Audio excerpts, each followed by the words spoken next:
Hello बच्चा, आप सभी का स्वागत है। और आज हम लेकर आए हैं आप लोगों के लिए हिंदी का प्रथम सेमेस्टर। क्या रहेगा? बीए के अंतर्गत। ठीक है, बीए के अंतर्गत रहेगा और प्रथम सेमेस्टर है। प्रथम सेमेस्टर, ठीक बच्चा, प्रथम सेमेस्टर रहेगा हिंदी का। और पूरी कोशिश करेंगे आपका प्रथम सेमेस्टर कंप्लीट कराने का। ठीक है, तो आप हमारे साथ बने रहेंगे शुरू से लेकर एंड तक। आज मैं आपको सिलेबस के बारे में बता देती हूँ। नेक्स्ट वीडियो जो हमारी आएगी वो आपके आएगी फिर क्वेश्चन की और उनके बारे में बताने की, जो आपके किस तरह से क्वेश्चन आते हैं, क्या क्या आता है, कौन सा क्वेश्चन जो है वो रिपीटेड होता है, यानी कि आपके लिए यूजफुल रहने वाली है वीडियो। तो चलिए शुरू करते हैं। इसी के साथ आज आप जानेंगे कि क्या क्या आपके फर्स्ट सेमेस्टर में आने वाला है हिंदी के अंतर्गत। तो देख लेते हैं। इसमें आपका दे रखा है, तो आप देखेंगे सिलेबस पे एक सरसरी नजर डालनी है और देखते चलिए क्या करना रहेगा। तो शुरुआत करते हैं।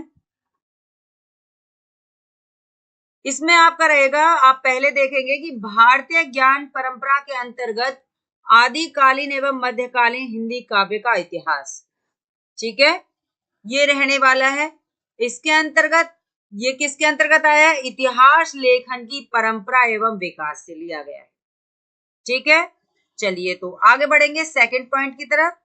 आगे इसमें दे रखा है कि जो हमें ना इसमें पढ़ना है, जो सारा इसमें सारा जो पढ़ना है, तो देखें क्या पढ़ना है कि भारतीय ज्ञान परंपरा और हिंदी साहित्य, हिंदी साहित्य का काल विभाजन, नामकरण एवं साहित्यिक प्रवृत्तियां पढ़नी है, सिद्ध साहित्य पढ़ना है, जैन साहित्य इसके अंतर्गत पढ़ना है, रासो साहित्य रहेगा, नाथ साहित्य रहेगा और लौकिक साहित्य रहेगा। ठीक है, आगे बढ़ते हैं।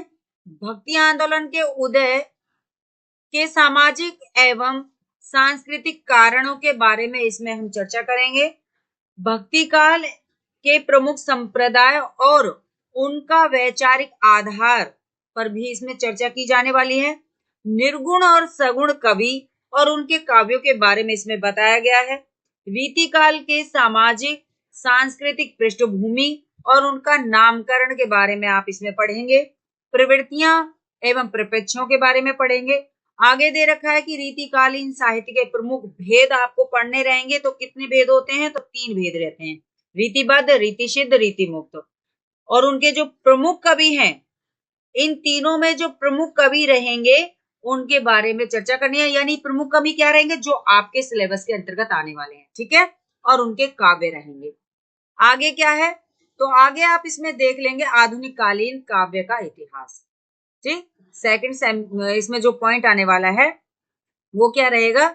आधुनिक कालीन काव्य का इतिहास। इसमें क्या पढ़ेंगे आप लोग? इसमें आप पढ़ेंगे सामाजिक सांस्कृतिक पृष्ठभूमि, नामकरण एवं प्रवृत्तियां, 1857 का प्रथम स्वतंत्रता संग्राम और सांस्कृतिक पुनर्जागरण। फिर सांस्कृतिक पुनर्जागरण होने के बाद में जो हमारे आधुनिक इतिहास जो चलता चला आया है उसकी तरफ बढ़ते हुए हिंदी नवजागरण पर आ जाएंगे।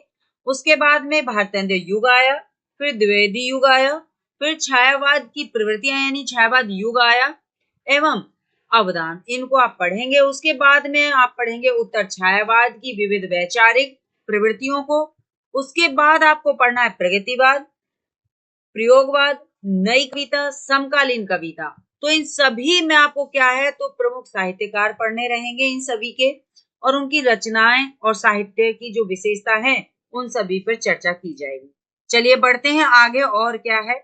तो अगला जो पॉइंट आएगा, अभी जो आपने पढ़ा क्या है कि क्या क्या चीजें पढ़ रहे हैं, तो उसमें आप देख रहे हैं कि आदिकालीन कवियों को पढ़ने वाले हैं। जैसे तो आदिकालीन कवि में आप किसको पढ़ेंगे? तो विद्यापति को पढ़ेंगे।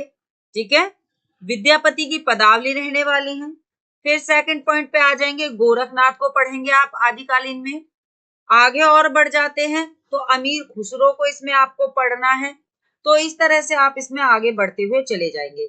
अब अमीर खुसरो की इसमें क्या है? दोहे हैं, ठीक है, कव्वाली हैं, गीत हैं। तो ये सभी किसके रहेंगे? अमीर खुसरो के रहेंगे। आगे बात करते हैं, अगले पॉइंट पर बढ़ते हैं। इसमें दिखाया चौथे पॉइंट पे आ गए हैं और इसमें क्या पढ़ोगे? तो इसमें भक्तिकालीन सगुण कवि। अब भक्तिकालीन सगुण कवि भी हैं और भक्तिकालीन निर्गुण कवि भी हैं। ठीक है, सगुण कवि आप कहेंगे साकार रूप रहता है। ठीक, क्या रहता है? साकार रूप रहता है उनका, यानी आप कहें मूर्ति पूजा करते हैं तो वो किस में आएंगे? सगुण कवि रहेंगे। और निर्गुण कवि किन्हें का निराकार रहता है, निराकार यानी कोई अर्थ नहीं होता है, वो कवि कैसे कहलाएंगे? निर्गुण कवि कहलाएंगे। साकार रूप, जिनका रूप है, जैसे हम मूर्ति पूजा करते हैं तो रूप दे रहा है मूर्तियों का, तो वो क्या कहलाएंगे? सगुण कवि कहलाएंगे। आगे देखेंगे तो सगुण कवि के अंतर्गत किसको पढ़ोगे? सूरदास को पढ़ोगे। अब सूरदास का क्या है? तो भ्रमर गीत है, आप जानते हैं, तो इसके अंतर्गत आप सारी चीजों को पढ़ेंगे। ये दे रखा है कि कौन कौन से पद आपको उनके पढ़ने हैं। फिर इसमें आप दूसरा पढ़ेंगे कौन सा? गोस्वामी तुलसीदास को। श्री रामचरित मानस इनका है, आप जानते ही हैं। अयोध्या कांड इसमें पढ़ना है आपको, और उसके दोहे हैं, तो संख्या दे रखी है दोहों की जो आपको पढ़नी है। आगे बढ़ेंगे तो दे रखा है वही निर्गुण कवि। तो निर्गुण कवि में कबीर जी आ जाते हैं। कबीर जी के दोहे आएंगे, जैसे कबीर का कबीरदास आएगा। अब इसने क्या है? तो गुरुदेव को अंग वगैरह ये दे रखे हैं, विरह को अंग है। आगे जो और आता है तो वो मलिक मोहम्मद जायसी जी आ जाते हैं। इनको आपको पढ़ना है निर्गुण कवियों के अंतर्गत। ठीक है बच्चा, चलिए आगे बढ़ जाते हैं, आगे देखते हैं। और तो अगला जो पॉइंट आता है वो आ जाता है रीतिकालीन कवियों का। तो रीतिकालीन कवियों के अंतर्गत जो आप पढ़ेंगे तो वो क्या, कौन से कवियों को पढ़ने वाले हैं? तो रीतिकालीन में जो विशेष आता है तो आपके केशव दास जाते हैं कालीन कवि।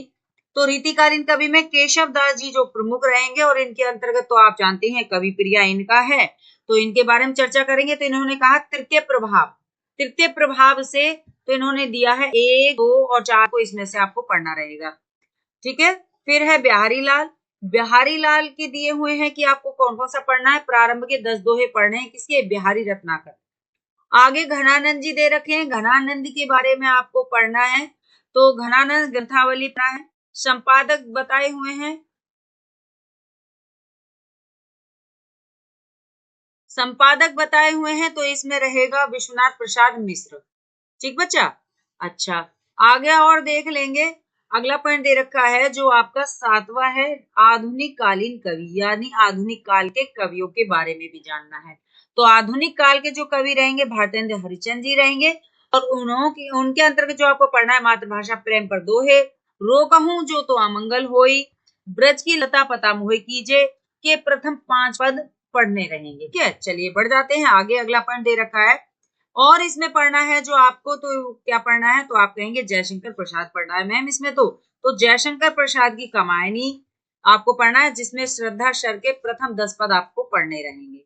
ठीक है बच्चा, फिर आगे पढ़ेंगे और क्या? आंसू, आंसू पढ़ना है, और इसके भी प्रथम 5 पद हैं, ये यहाँ से छूट गया है, प्रथम 5 पद पढ़ने रहेंगे। ठीक है, आगे बढ़ते हैं। सूर्यकांत त्रिपाठी निराला के बारे में बात कर लेते हैं।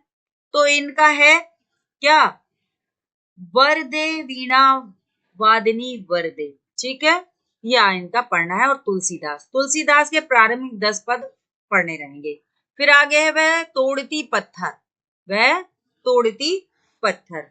चलिए आगे बढ़ जाते हैं। आगे दे रखा है इनका सुमित्रा नंदन पंत। क्या पढ़ना है? सुमित्रा नंदन पंत पढ़ना है। मौन निमंत्रण इनका, प्रथम रश्मि, यह धरती कितना देती है। ठीक है, उसके बाद में महादेवी वर्मा को पढ़ना रहेगा। बीन हूं मैं तुम्हारी रागनी भी हूं, फिर विकल है प्राण मेरे, यह मंदिर का दीप इसे निर्व जलने दो। महादेवी वर्मा के अंतर्गत आपको ये पढ़ना रहेगा, इनकी जो रचना है। तो इस तरह आपको ध्यान रखना है, जयशंकर प्रसाद की रचना, निराला की रचना, सुमित्रा नंदन पंत की रचना और महादेवी वर्मा की रचना आपको इसमें पढ़नी रहेगी। ठीक है, आगे बढ़ते हैं। अगला पॉइंट दे रखा है क्या? छायावादोत्तर कवि, हिंदी साहित्य में शोध। ठीक है, इसमें क्या है? अज्ञ को पढ़ना रहेगा, और अज्ञ की जो रचना दे रखी है, नदी के दीप, यह दीप अकेला, और कलगी बाजरे की, ये यहाँ पे खत्म हो जाता है। ठीक है, उसके बाद में जो पढ़ना है मुक्ति बोध को पढ़ना है। मुक्ति बोध के अंतर्गत आएंगे विचार आते हैं, भूल गलती। ठीक है, चलिए आगे बढ़ेंगे। नागार्जुन को पढ़ना है। नागार्जुन का आपका है अकाल और उसके बाद बादल को घिरते देखा है। फिर आपका अगला कवि आ जाएगा धर्मवीर भारती, जिसका बुआई का गीत पढ़ना है, कविता की मौत पढ़ना है। दूसरा सप्तक के कवि हैं धर्मवीर भारती जी। संपादक कौन है तार सप्तक के? तो आप कहेंगे अज्ञ जी हैं। ठीक है, अगला आप जो कवि पढ़ेंगे धूमिल को पढ़ेंगे। धूमिल की जो आपको कविता रचना पढ़नी है वो मोचीराम और रोटी और संसद पढ़ना रहेगा। फिर आपका दे रखा है कि हिंदी साहित्य में शोध आपको पढ़ना रहेगा। ठीक है, इसका बा भाग क्या पढ़ना है, हिंदी साहित्य में शोध। और इसमें आपको ध्यान रखना है कि इसमें क्या चीज पढ़नी है, शोध का अर्थ और परिभाषा पढ़ना है। शोध का अर्थ ये अलग है इसमें, ठीक है, शोध का अर्थ और परिभाषा पढ़नी है इसकी, और परिभाषा।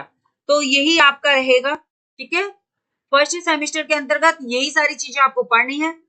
और ये तो रहा सिलेबस। नेक्स्ट वीडियो में इसका आपसे शुरू करेंगे हम चैप्टर वाइज जो दे रखे हैं क्वेश्चन, तो क्वेश्चनों को सॉल्व कराएंगे जो आपकी परीक्षा में बार बार आते हैं। तो आपकी परीक्षाओं के लिए जो भी क्वेश्चन अच्छे हैं तो हम सेमेस्टर के आधार पे आपको उन्हें कंप्लीट कराएंगे। बने रहिए हमारे साथ। अगर आप हमारे साथ जुड़ना चाहते हैं तो चैनल को करेंगे सब्सक्राइब, लाइक। नेक्स्ट वीडियो लेके आते हैं, तब तक के लिए धन्यवाद, थैंक यू, नमस्कार।